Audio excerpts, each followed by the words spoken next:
Welcome to the Market Money Magnet guys. आज यहाँ इस वीडियो में हम बात करने वाले हैं, बहुत से लोगों के कमेंट है मुझे कि उमंग डेयरीज़ का जो मर्जर हुआ था, उमंग डेयरीज़ के मर्जर की जो एक्स डेट थी वो जून महीने की थी, यानी जून 27, 2025 की थी।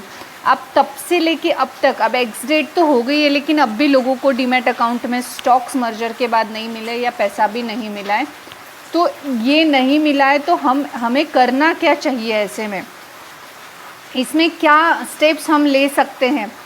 तो सबसे पहले तो मैं आपको बता दूं, why you still haven't receive your shares even though the allotment was announced in earlier, there are still common reasons for delay, specially since 2 months have passed. अब यहाँ पे 2 महीने से ज़्यादा समय ऑलरेडी हो चुका है, तो आपको न मिलने के पीछे कोई ना कोई रीज़न्स होंगे।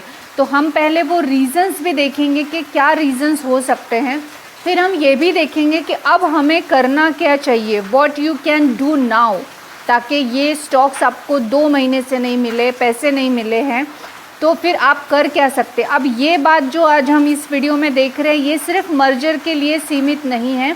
कोई भी कॉरपोरेट एक्शन में अगर आपको मोर देन 4 to 6 वीक्स का डिले होता है तो आप ये सेम फॉलो कर सकते हैं और देख मिलिए। सबसे पहले हम देखेंगे कि बेसिकली रीजंस क्या हो सकते प्रोबेबली जिस वजह से आपको ये डिले हुआ है या आपको मिला नहीं है। तो आपको ये रीजंस में से भी चेक कर लेना है, क्या ये रीजंस में से कोई रीज़न मुझे इम्प्लीमेंट होता है या नहीं। अगर कोई भी रीजंस नहीं होता है तो आगे मैंने आपको कुछ पॉइंट्स बताए हैं, कुछ चीज़ें बताई है 5 से 6, जिसमें ये बताया कि आपको करना क्या है। ठीक है, तो सबसे पहले तो डीमैट क्रेडिट डिले यानी ट्रांसफ़र फ्रॉम द मर्जर, यानी कॉरपोरेट एक्शन हो, मर्जर हो, ट्रांसफ़र तो हो गया है लेकिन processing by registered and transfer agent की तरफ से डिले हो रहा होगा। डिपॉजिटरी में भी अब NSDL या CDSL कोई भी हो सकती है, तो आपका ब्रोकर जो है मे बी वो स्लोअर है, तो जो भी ब्रोकर के थ्रू आप कर रहे हैं वो स्लोअर हो सकता है, इस वजह से ट्रांसफ़र और रजिस्टर्ड एजेंट की तरफ से क्रेडिट होने में ही डिले हुआ हो, पहला। दूसरा, तो आपका जो ब्रोकर या डीमैट अकाउंट है रिकन्सिलेशन हो सकता है, यानी जो शेयर है may be credited to your corporate action pool, यानी आपका क्रेडिट हो चुके हैं लेकिन सब अकाउंट्स जो होते हैं उसमें इमीडिएट रिफ्लिकेट नहीं होता है, यानी मेन पोर्टफोलियो में। जैसे डायरेक्ट आपको कंपनी के थ्रू मिलेगा नहीं, आपको CDSL या NSDL जो भी आपका डिपॉजिटरी होगा उसके थ्रू, RTA के थ्रू, उनके पास, उनके से आपके ब्रोकर के पास, आपके ब्रोकर से आपके पोर्टफोलियो में। तो कभी कभी होता है कि RTA जो है रजिस्टर्ड एंड ट्रांसफ़र एजेंट से ही डिले हो रहा है NSE/DCL पे आने को या CDSL पे आने को, डिपॉजिटरी पे आने को। कभी कभी डिपॉजिटरी से आपके ब्रोकर के पास आने को डिले हो सकता है, या आपके डीमैट अकाउंट में रिकन्सिलेशन होने के लिए डिले हो सकता है। तो ये 2 रीज़न्स हो सकते हैं। अगर ये नहीं भी हुए तो थर्ड रीज़न आपको जो है पैन या डीमैट मिसमैच भी हो सकता है। अब यहाँ पे क्या होता है, बहुत से लोगों का पैन कार्ड अलग, डीमैट अकाउंट ओपन करते हुए उनका पैन कार्ड किसी और के नाम पे होता है, डीमैट अकाउंट किसी और के नाम पे होता है। अब अगर आपने भी ये चालाकी कर रखी है तो यहाँ पे भी आपको कॉरपोरेट एक्शन कोई भी हो वो मिलने में देरी हो सकती है। अब यहाँ पे आपको हमेशा पैन कार्ड जिसका नाम से है उसी के नाम से डीमैट अकाउंट होना चाहिए, लेकिन बहुत से लोग मल्टीपल अकाउंट रन करने के लिए, इनकम टैक्स बचाने के लिए ये चालाकियाँ करते हैं और ऐसे लोगों को भी डिले होता है, तो आपको वो चेक करना है। KYC were not correctly updated और mismatch, the transfer may be pending. अगर आपका KYC बराबर से अपडेटेड नहीं है या मिसमैच KYC है, जैसे मैंने आपको कहा डॉक्यूमेंट अलग है, बर्थ डेट्स अलग है, या फिर सरनेम में प्रॉब्लम है, अगर मैरिड लड़कियां है तो उनका सरनेम में प्रॉब्लम हो सकता है। It's not compulsory to add your husband name, but still तुमने अगर कहीं ऐड कर रखा है, कहीं नहीं कर रखा है, तो वो मिसमैच में आएगा, तो वहाँ पे वो चीज़ों में भी प्रॉब्लम होता है। तो आपको 3 चीज़ें ये ध्यान रखनी है। एक तो पैन, जो आपका पैन नंबर है वो डीमैट अकाउंट में जो भी डिटेल जिसके भी नाम की है पैन कार्ड उसी के नाम का होना चाहिए। KYC आपका करेक्टली अपडेटेड होना चाहिए, मिसमैच नहीं होना चाहिए। अगर हुआ तब भी आपका जो है यहाँ पे कोई भी कॉर्पोरेट एक्शन हो, नॉट ओनली मर्जर स्टॉक, कोई भी कॉर्पोरेट एक्शन आपका डिले होने ही वाला है। अब इनकम्प्लीट कॉर्पोरेट एक्शन प्रोसेस यानी कभी कभी जो रजिस्टर और ट्रांसफ़र एजेंट है या कंपनी है, इनका जो प्रोसेस है कॉर्पोरेट एक्शन को करने का, वो एडिशनल टाइम लेता है, जिस वजह से टेक्निकली डिले भी हो सकता है। तो यहाँ पे ये जो 4 रीज़न से ये हो सकते हैं, इसमें आपको चेक करना है कहीं आपका कुछ मिसमैच या ये चीज़ें पैन कार्ड में डिटेल में या आपके नाम के डीमैट अकाउंट में इसमें ये डिले हो रहे हैं या नहीं। अब इनमें से कोई गलतियाँ जिनके पास है वो अपनी गलतियों को फटाफट करेक्ट कर कीजिए। हो सकता है आपके जो भी कॉर्पोरेट एक्शन अभी डिले हुई है, मर्जर हो चाहे उमंग डेयरीज़ का या कोई और हो, वो आपको मिल जाए। अगर इतना सब होने बाद भी नहीं आपको ये कोई भी गलतियाँ आपकी दिखने में आ रही है, तो आपको करना क्या है? सबसे पहली बात आपको चेक करना है कि आपका रजिस्टर्ड एंड ट्रांसफ़र एजेंट कौन सा है। आप find out who your RTI handling this demerger is often listed in company. अब ये हमने पहले भी देखा था कि आपको BSE इंडिया की ऑफिशियल वेबसाइट पर जाना है। वहाँ पे आपको जो भी स्टॉक आप सिलेक्ट कर रहे हैं, जिसका भी कॉर्पोरेट एक्शन आप चाहते हैं, उसको आपको ओपन करना है और कॉर्पोरेट इंफॉर्मेशन वाले टैब में, जो कि लेफ़्ट साइड में आपको नीचे दिखेगा, वहाँ जाकर सिंपली आपको रजिस्टर एंड ट्रांसफ़र एजेंट का नंबर मिल जाएगा। तो पहले आपको वो देखना है। अनाउंसमेंट और स्कीम के डॉक्यूमेंट्स जो भी हैं वहाँ पे ही आपको मिल जाएंगे।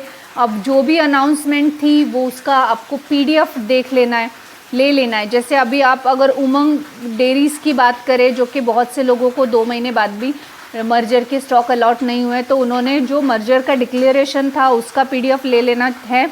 वहाँ पे जो भी स्कीम थी, चाहे कॉर्पोरेट एक्शन हो, चाहे मर्जर हो, चाहे स्प्लिट हो, वो डॉक्यूमेंट अपने पास PDF में ले लेना है। और RTA को आपको अप्रोच करना है, यानी रजिस्टर एंड ट्रांसफ़र एजेंट को, with your pan number and demat detail. आपकी डीमैट अकाउंट की डिटेल भी ले लेना है और पैन नंबर, यानी यहाँ पे आपको कितनी डिटेल लेना है। एक तो जो भी अनाउंसमेंट था उसका PDF आपको उसी के ऑफिशियल वेबसाइट पे मिलेगा, वो डाउनलोड कर लेना है। अपना पोर्टफोलियो का नंबर, जो भी आपका पोर्टफोलियो नंबर होगा, उसके अलावा आपका जो पैन नंबर है वो, और आपका डीमैट अकाउंट का डिटेल, ये सब लेकर आपको RTA पर कांटेक्ट करना है। आपको कैसे कांटेक्ट करना है इसका ऑलरेडी एक वीडियो अपलोडेड है, आप वो जाकर देख सकते हैं। अगर आप चाहते हैं कि फिर से एक डिटेल वीडियो बने तो आपको RTA नीचे कमेंट सेक्शन में लिखना है और हम उसके ऊपर एक डिटेल वीडियो लेकर आएंगे। अब ये एक चीज़ आप कर सकते हो। दूसरी चीज़ आपको क्या करना है, कॉन्टैक्ट यूर डीमैट ब्रोकर। आपका जो भी डीमैट अकाउंट है वो डीमैट अकाउंट के ब्रोकर को आपको कांटेक्ट करना है। जैसे ज़रोदा है, ज़रोदा के कॉल सेंटर्स पे आपको कांटेक्ट करना है, आपके ब्रोकर को कांटेक्ट करना है, उनकी सपोर्ट टीम को कांटेक्ट करना है और उनको रिक्वेस्ट करना है कि जो कॉर्पोरेट एक्शन का स्टेटस है वो हमें चेक करके बताओ। क्योंकि बहुत बार हम अपने अकाउंट से स्टेटस को प्रॉपर चेक नहीं कर पाते। क्यों नहीं कर पाते वो हम आगे देखेंगे ही, पर आपको आपका broker with in a couple of minutes में ये स्टेटस चेक करके बता देगा। और कंफर्म करना है कि इंटाइटलमेंट है या नहीं प्रोसेस में। हमारे लिए ये प्रोसेस कंप्लीट होने के लिए हमारी कोई गलती हो रही है क्या, जैसे मिसमैच अकाउंट है, पैन कार्ड डिटेल में प्रॉब्लम है, या हमारा KYC हुआ नहीं है, ये सारी प्रोसेस आपको आपके ब्रोकर की support team with in a couple of minute में बता देगी। आपको वहाँ पूछना है सबसे पहले और वहाँ से आपको डिटेल निकाल लेनी है, जो भी डिटेल रहेगी। अब उसके बाद तीसरी चीज़ आपको क्या करनी है, check your demat account thoroughly. अब क्यों थॉरली चेक करना है, क्योंकि बहुत सारे ब्रोकर्स जो हैं ये अलग अलग सेक्शंस में कॉर्पोरेट एक्शन को शो करते हैं। कुछ ब्रोकर कॉर्पोरेट एक्शन को शो करने का उनका कॉर्पोरेट एक्शन का स्पेशल टैब होगा, तो कोई डिपॉजिटरी में शो करेगा, कोई अनसेटल जो होल्डिंग्स है उसमें आपको शो करेगा। वो सेक्शन में आपको आपकी जो भी कॉर्पोरेट एक्शन की डिटेल हो, चाहे मर्जर हो, चाहे स्प्लिट हो, चाहे बोनस हो, चाहे डिविडेंड हो, वहाँ शो करेगा। अब ये जो some brokers display merger shares under the alternative heads, तो आपको पहले आपका पूरा डीमैट अकाउंट थॉरली चेक करना है कि कहीं और तो शो नहीं कर रहा, क्योंकि किसी भी टैब में वो जाकर शो करा सकते हैं। आपको मैन्युअली ये शो कराना है, या तो आपको सीधा अपने ब्रोकर के सपोर्ट टीम से ब्रोकर से कांटेक्ट करना है। सपोर्ट टीम आपको डायरेक्ट खुद ही चेक करके बता देगी, वो भी आप कर सकते हो अगर खुद चेक नहीं करना चाह रहे हो तो, सम वॉट रीज़न। अब जो फोर्थ चीज़ हम कर सकते हैं वो क्या करना है, document and escalated if you still don't receive shares within a week or a सो। अगर आपको नहीं मिल रहा है, 4 से 6 वीक के ऊपर हो गया है, जैसे उमंग डेयरीज को 2 महीने हो चुके हैं करीबन फिर भी नहीं मिला है, तो आपको जितने डॉक्यूमेंट मैंने बताए वो सारे ले लेना है। जैसे कि आपका जो भी कॉरपोरेट एक्शन था, जैसे मर्जर था, मर्जर का PDF रख लेना है, पैन डिटेल, आपका अकाउंट डिटेल, पोर्टफोलियो का नंबर, सारी डिटेल्स रिसीव कर लेना है। और उसके बाद आपको एक मेल टाइप करना है। अब वो एक मेल किसको लिखना है, तो रजिस्टर एंड ट्रांसफ़र एजेंट को ये मेल लिखा जाएगा, या आपका जो ब्रोकर है वो भी आपको डिटेल दे सकता है, ये चीज़ों की डेट्स की भी डिटेल दे सकता है, आप उसको भी डिटेल सारा ले सकते हो। और जितनी होल्डिंग्स है आपकी, जो स्टॉक है, सपोज उमंग डेयरीज है तो उसकी जितनी भी होल्डिंग के स्टॉक्स आपके पास है, मर्जर का रेशो क्या था, वो सारे डॉक्यूमेंट्स आपको स्टेटमेंट के साथ ईमेल पे राइट करते हुए अटैच करना है। और वो ईमेल आपको भेजना है रजिस्टर्ड एंड ट्रांसफ़र एजेंट। किसके रजिस्टर और ट्रांसफ़र एजेंट को, जिस भी कंपनी का कॉरपोरेट एक्शन आप देख रहे हो। अगर आप उमंग डेयरीज़ का देख रहे हो तो आपको उमंग डेयरीज़ के कॉरपोरेट एक्शन RTA को भेजना है। अगर आप किसी दूसरे, suppose to be Tata Motors, तो टाटा मोटर के RTA को भेजना है। अगर आप टाइटन देख रहे हो, टाइटन RTA को भेजना है। जिस भी कंपनी के RTA को, रजिस्टर एंड ट्रांसफ़र एजेंट को आप कांटेक्ट कर रहे हो, उसको आपको सारी डिटेल विथ डॉक्यूमेंट्स के साथ ईमेल करना है। ईमेल ID भी आपको RTA के रजिस्टर्ड ऑफिस वाले वेबसाइट पर email ID, fax number, mobile number, office का एड्रेस सब कुछ मिल जाएगा। अब 5th चीज़ आपको क्या करना है, लास्ट में ये ऑप्शन आपको यूज़ करना है कि आपको अप्रोच करना है सेबी को। अब आप बोलेंगे सेबी को कैसे अप्रोच किया जाता है, तो स्कोर्स के थ्रू आप सेबी को अप्रोच कर सकते हैं अगर ज़रूरत है। अगर आप RTA के पास गए हो फिर भी आपको सोल्यूशन नहीं मिल रहा है, तो लास्ट ऑप्शन आप सेबी का चूज़ कर सकते हो। और प्रिसिस्ट, अगर 4 से 6 वीक का डिले हो चुका है ऑलरेडी अलॉटमेंट अनाउंसमेंट के बाद, तो ही आप ये चीज़ कीजिएगा, अदरवाइज सेबी को इतने जल्दी इन्वॉल्व ना करे, वो ही बेटर है। आप considering raising a complaint with in a SEBI score portal, ये एक पोर्टल है, वहाँ आपको मैन्युअली लॉगिन करना है, अपने सारे डॉक्यूमेंट्स और अनाउंसमेंट के PDF के साथ जाकर आपको वहाँ पे पोर्टल पर कंप्लेंट रजिस्टर करनी है। कंप्लेंट रजिस्टर करने के बाद जो भी कंप्लायंसेस है वो करने के बाद आपको RTA के थ्रू ही रिस्पॉन्ड आता है, और इन्वेस्टर का ग्रीवियंस वहाँ पे जो है लिया जाता है। तो डायरेक्ट सेबी स्कोर्स में जाने से अच्छा है आप पहले RTA पे जाओ, और फिर सेबी, अगर RTA के थ्रू आपको 1-2 वीक में कोई भी सेटिस्फैक्शनेबल आंसर नहीं मिलता है, तो सेबी स्कोर्स के पोर्टल पर जाकर आप वहाँ पर भी रजिस्टर करा सकते हो कंप्लेंट। अब एक समरी हम देख लें, तो आपको पहले तो स्टेप एक्शंस लेनी है जो बहुत ही मैन्युअली है। RTA को कांटेक्ट करना है with the pan, demat and filing details के साथ। अब डीमैट ब्रोकर्स को भी कॉरपोरेट एक्शन का स्टेटस चेक करने के लिए बोलना है, कहाँ पे है, कितना है, कौन सा है, देख के बताइए, वो आपको इमीडिएट बता देंगे। उसके अलावा डीमैट पोर्टल जो है, demat portal inspector corporate action और अनसेटल्ड होल्डिंग, आपके डीमैट अकाउंट में जाकर आप खुद भी मैन्युअली चेक कर सकते हो। अगर आप अपने ब्रोकर के पास स्टेटस नहीं देखना चाहते तो आप खुद भी जाकर देख सकते हो, क्योंकि ब्रोकर का स्टेटस देखने का समय जो होता है उसका स्पेसिफिक टाइम है सुबह 9 से 5 या 6 तक का। बट आप अभी इस वक्त ये वीडियो देख रहे हैं, अभी जाइए थरली अपना पूरा डीमैट अकाउंट चेक कीजिए, कॉर्पोरेट एक्शन की तरह जाके देखिए, टैब में अनसेटल होल्डिंग्स में जाके देखिए, कहीं और तो दिख नहीं रहा।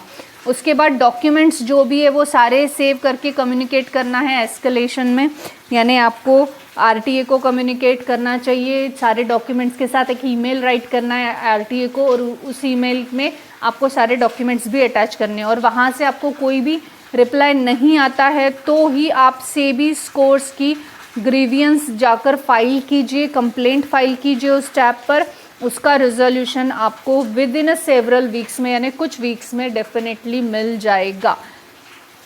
अब यहाँ पे जो है हमने सारी कवर कर लिया है कि आपको किसी भी कॉर्पोरेट एक्शन नहीं मिला तो क्या करना है। आरटीए का टैब मैं आपको यहाँ पे दिखाना चाहूँगी एक बार कहाँ पर है। अब यहाँ पर आप देख सकते हैं मैंने बीएससी इंडिया की ऑफिशियल वेबसाइट के ऊपर ये उमंग डेयरीज़ का पेज ओपन कर दिया है। मर्जर की वजह से ये सस्पेंडेड है, बाकी और कोई रीज़न नहीं है।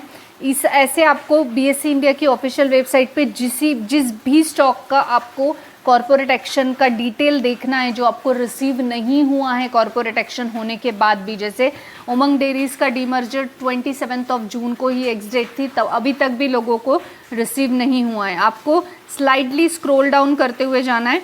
यहाँ पे आपको ये ऑप्शन दिख रहा होगा कॉर्पोरेट इन्फॉर्मेशन, आपको यहाँ पे क्लिक कर देना है। आप जैसे ही इस पर क्लिक करेंगे आप देख सकते हैं सिक्योरिटी की डिटेल यहाँ पे और बोर्ड ऑफ डायरेक्टर्स, और यहाँ पे आपको स्टैट्यूटरी ऑडिट्स, ऐसे सारे टैब्स दिखेंगे।